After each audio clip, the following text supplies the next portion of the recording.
The Cybermen are back, however in a story that seems quite familiar. Welcome back to another Doctor Who Big Finish audio drama review.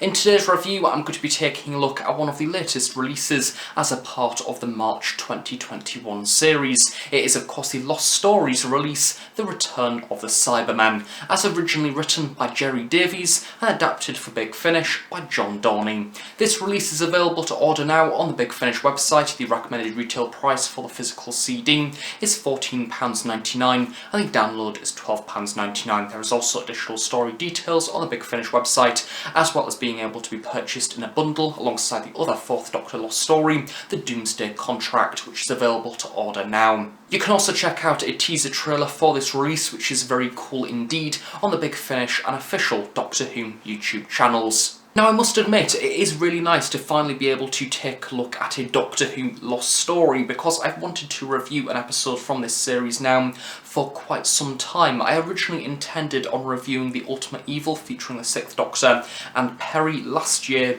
However, I think I found myself busy around the period when that release did in fact come out, yet to voyage into the original Season 23 6th Doctor stories, the likes of Mission to Magnus and The Nightmare Fair. However, I do wish to look at those releases at some point in the future. Return of the Cybermen was an episode that intrigued me because it's like a Doctor Who missing serial, but not like the other episodes that we've got. The other missing stories are ones that simply never got produced. In particular, the likes of the 6th Doctor original Season 23 stories were the original intended scripts, what was inevitably replaced with Trial of a Time Lord. The Return of the Cybermen is in fact the original idea from Gerry Davies for what would eventually become Revenge of the Cybermen within Doctor Who Season 12. So as a result, this story has that rather unusual sense of deja vu, because we are essentially listening to Revenge of the Cybermen again, however from a very different lens. So there is elements throughout this story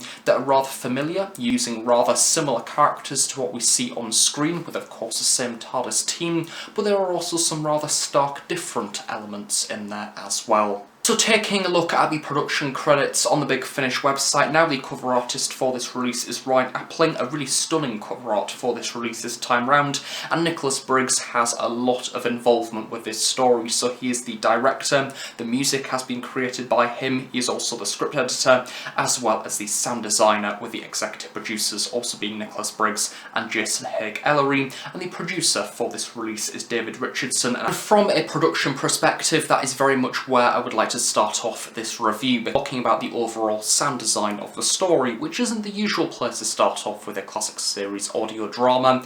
However, this episode is a bit different to usual, because the sound design overall is incredible, to put it bluntly. I think that Nicholas Briggs has done a superb job both with the music, but also how the episode sounds overall. Those little things that you kind of take for granted, the automatic doors opening, the pressing of buttons, the Doctor walking down the corridor, the sounds that you can hear vibrating off the walls around him. Of course, in particular for this story, we are returning to the Nerva Beacon, which was of course a central focus for Doctor Who Season 12, has become a very familiar set of Doctor Who stories. So if you ask a Doctor Who fan to kind of think of an alien spaceship, for me at least, the Nerva Beacon is one that comes to mind almost instantly. Those rather unusual corridors that spiral round that you can see all the way around, with the stars sort of glinting off into the distance. But the music of this era also stands out. Of course, those rather ambient, clinical tones which just fade into the background of the story. And of course, very much like Revenge of the Cybermen as a TV serial, we have a rather stark departure. We have that rather clinical setting of the Nerva Beacon, and then we go to the caves of the asteroid below throughout this story, and that is very echoey and very natural in feel. You can almost imagine the water coming down from the caves, and then we return back to the Nerva Beacon with rather cold climate once again. So overall, the music is very much inspired by that era, Dudley Simpson, ambient tunes, and to be honest, it's just very, very well done. And of course, one of the other main rather unusual elements of this story is the concept of recasting, which is something that from doing quite a lot of Big Finish audio drama reviews, I'm starting to talk about more and more often. Of course, recently I've been reviewing Stranded, and within that we have John Culshaw as the Brigadier. I also talked about his recasting as a Brigadier within the Grey Man of the Mountain review in the latter half of 2020. Coming very soon, we have Jonathan Carley as the younger version of the John Hurt War Doctor, along with Dodo Chaplet, of course, being recast as Lauren Cornelius later this year.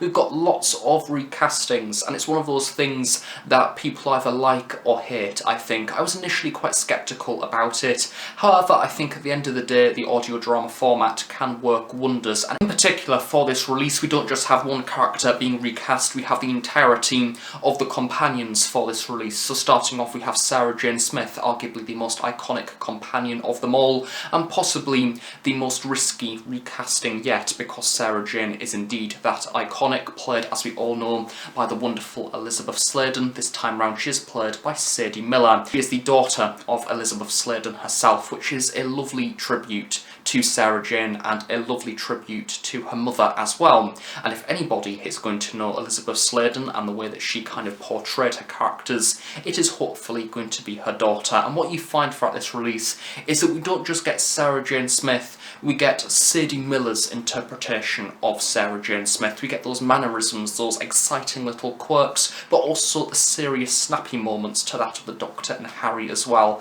when Sarah says the likes of "don't call me old girl" to Harry Sullivan, but also that relationship with the Fourth Doctor. Admittedly, throughout this story, because of the way that it is structured, we don't actually have too much focus on Sarah, which is a little bit of a shame, but that is generally how the episode was written back in the day. Likewise, we have Harry Sullivan, as originally portrayed by Ian Marter, now portrayed by Christopher Naylor. He doesn't just pretend to be Harry Sullivan, he brings something of his own to the role, and I think that is the interesting thing about this serial, in particular because it was originally intended to be a 1970s Doctor Who story.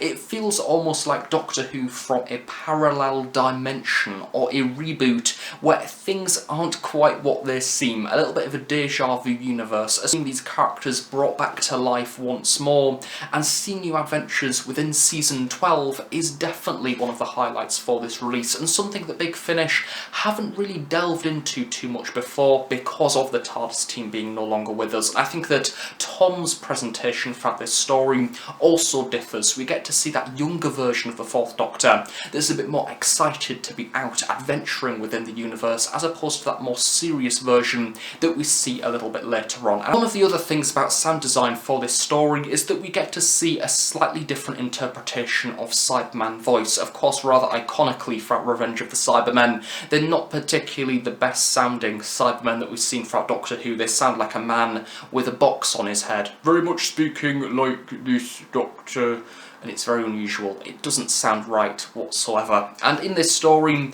we get to see a take on the Cybermen that in fact reminded me of the Russell T Davies era of Doctor Who, where they have a little bit of a punch, a little bit of a kick to them, rather sassy, however still quite robotic. That is one of the main things that we have in this story that I really enjoyed, that we didn't particularly have too much of within Revenge of the Cybermen. We get to delve into that logic element with the Cybermen, and the annoyance of the interactions between the team of Nerva and the Cybermen. They have this aim that's very logical, they have their programs that have been set, and deviating from those programs and that task in return for their lives essentially being spared is something that's very key to the plot of this story, and very frustrating as well for the humans who want to go about their life and have a human response to the situation. Meanwhile, you have the very structured, set narrative of the Cybermen and the task that must be followed. There's a few sassy scenes in there, and overall I think the Cybermen are presented in a way that is much better compared to what we got to see on screen. And yes, that is me criticising the sassy, waist-holding Cyberman that we see throughout that episode and the pointing,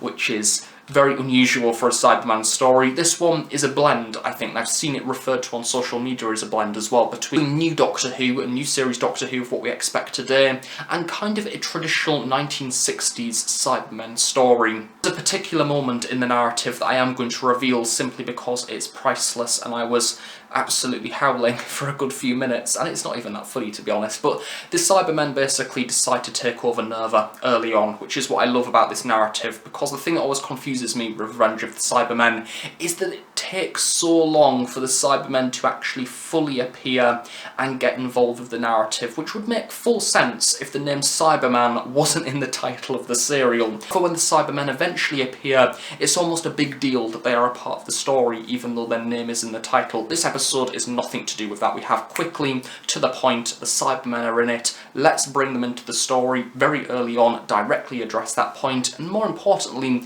have more moments with them. So it turns out that the Cybermen have in fact infiltrated Nerva already through the use of Cybermats, but also a Cyberman that has been left behind.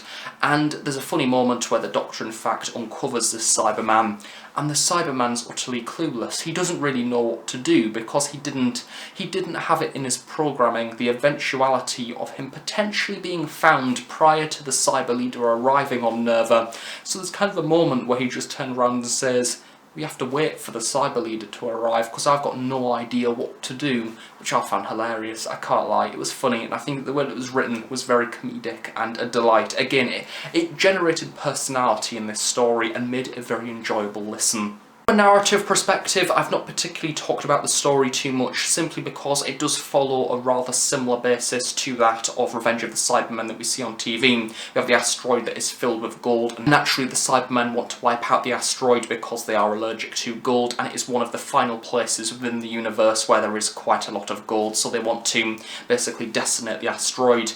And in return for the people of Nerva helping, they get their lives spared, and of course you have a little bit of double-handed who is working for who going on. It's just a bit more polished. Overall, the episode feels like it runs a bit better, and it feels a bit more like it's a story that has seen a few more drafts compared to what we got to see on screen. But at the same time, some of those iconic scenes that we see within Revenge of the Cybermen, the likes of the Doctor helping Sarah out of the vent, that is now removed, and it's kind of replaced with taking over Nerva and defeating the Cybermen, which again I quite like. There's no point in repeating exactly the same story. This episode contributes something different and focuses on Cybermen and logic, which I think is fair. It's kind of a 60s Cyberman story with technology at its heart. So in conclusion, for Doctor Who, Return of the Cybermen, as originally written by Jerry Davis and adapted for Big Finish by John Dorney, is one of those Doctor Who stories that I'm not going to say is essential, because